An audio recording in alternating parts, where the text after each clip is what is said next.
कचराव घर का वाराणसी।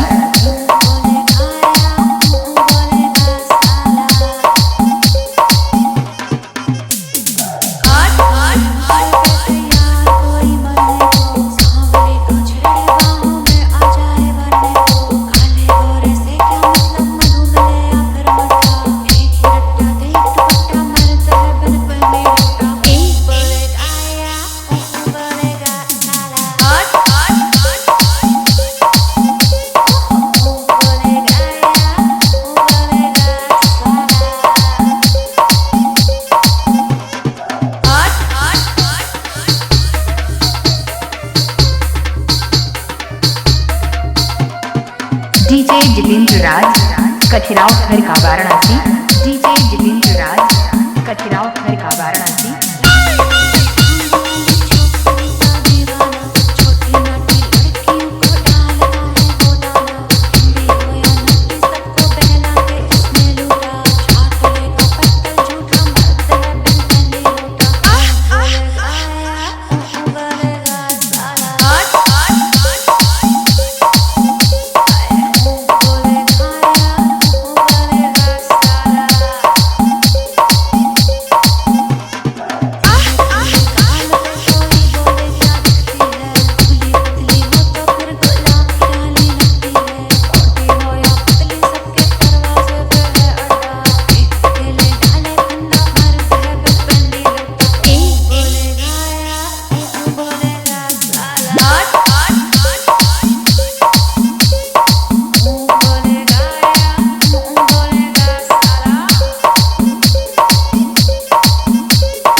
डीजे जितेंद्र राज कचराव घर का वाराणसी।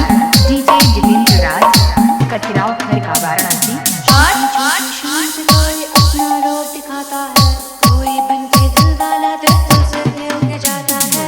एक ही थाली के दोनों है चट्टे बट्टे, भक्ति को छाया अंधेरा।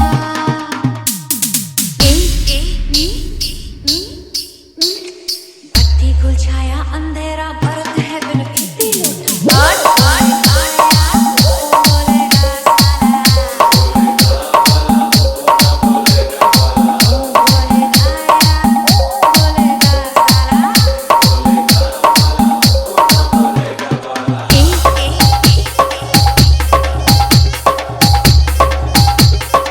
डीजे जितेंद्र राज कचराव घर का वाराणसी।